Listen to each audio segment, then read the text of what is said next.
Alright, out there in GearPage land, last but not least, my little Barefoot Dynared distortion here. This is the last part of my Barefoot tour box, and I'll be sending this on the road to another member. So this is another one of Donner's pedals, playing through a Klon, a Empress Para EQ, might pop on the mellow yellow trim. I got a wet reverb. And I just did a little AB with the OD2 and OD1 and did a little pale green action. And I'm playing through a Port City 12 with a 10-inch Copperhead Eminence speaker, and I'm playing through my Gibson ES359. And I'm just going to run through real quick a few basic settings here. Obviously, iPhone cameras are not that posh, so don't expect Berg's HD quality here, folks, but maybe this will help you get a feel for the pedal. Here's my bass tone. I'm going to play bridge pickup here.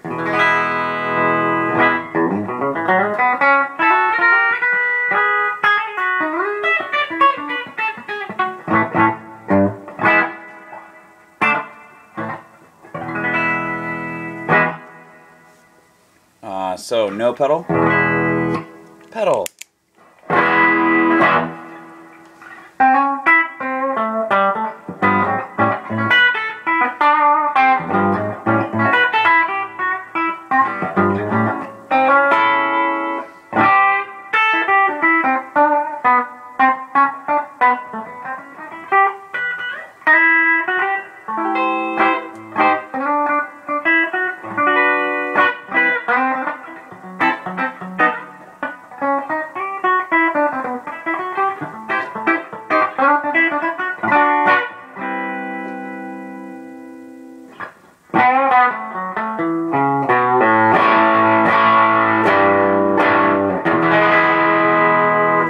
Okay, obviously at this stage the distortion's not really doing much, so I'm going to turn it up to about 12 o'clock. I'm going to turn the volume down a little bit.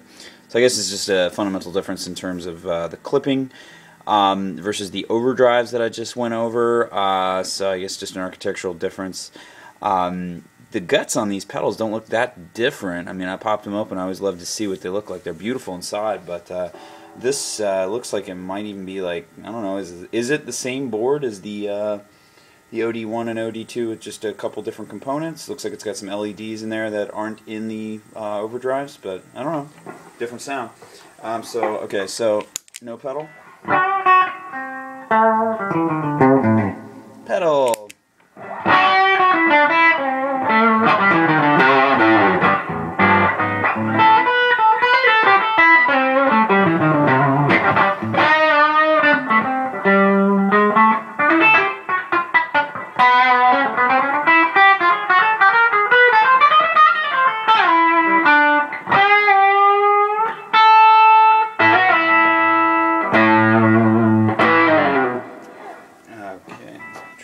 Just a little bit.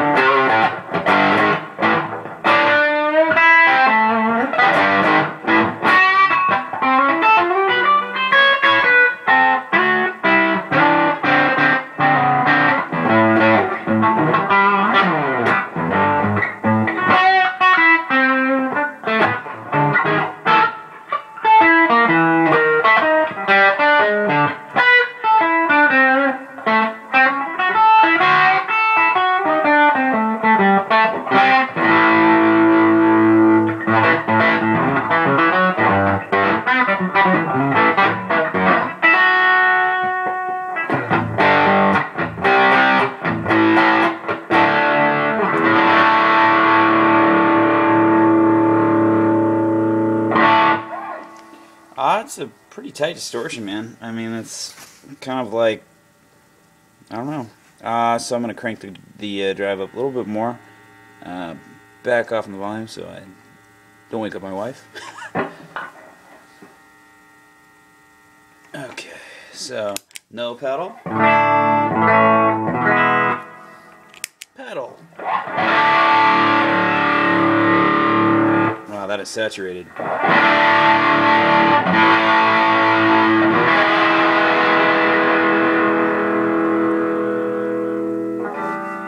Turn treble a bit.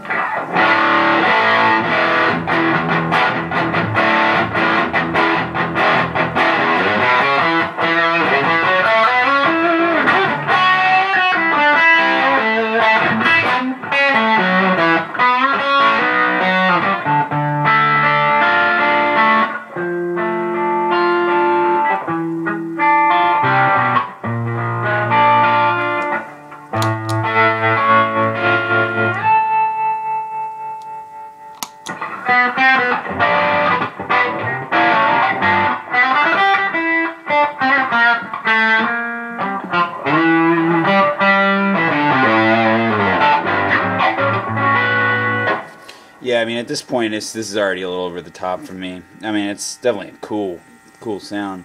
And I mean, I think if you were after some like chunky power chords or something like that, or just a blistering box for leads or something like that, I mean, this is great.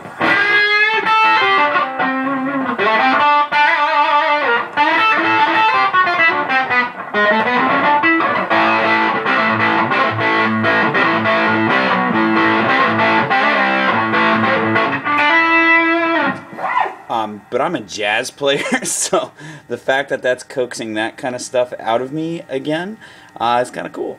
So I'm going to crank it all the way up here. See what we got. D, A, E, da-na-na.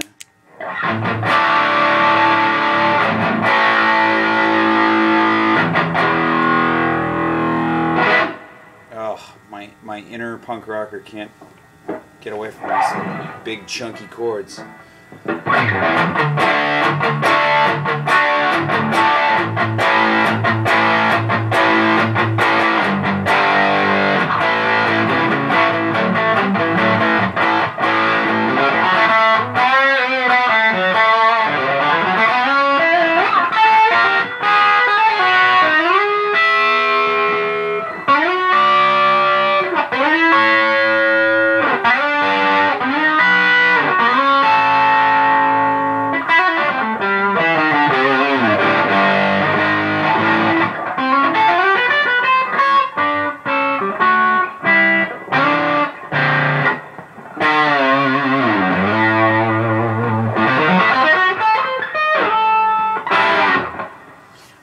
Yeah, so that's a lot of fun.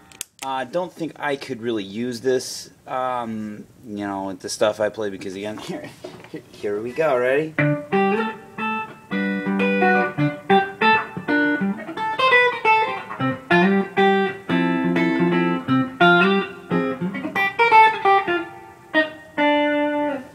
That's my bread and butter, so the Dyna-Red distortion probably would stay at home. I'd love to have it, just to do that every once in a while and annoy the crap out of my wife. But yeah, nice box. Coming around, having spent more time with these pedals, I mean, I'm glad I hung on to them for as long as I did. Sorry, everybody else. You know, very different experience with single coils.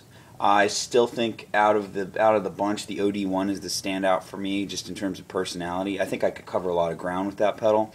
I'm definitely liking the OD2 a lot with humbuckers, and same thing with the Dyna-Red. I don't think the Dyna-Red or the OD2 really did it for me with the single coils in my Strat. It just didn't really float my boat. But with the humbucker equipped guitar, I can see their place. So I'm sure these would. I wish I had time to do something with my Les Paul, because these would probably really rock with the Paul.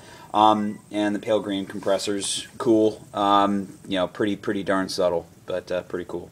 All right, well, thanks again.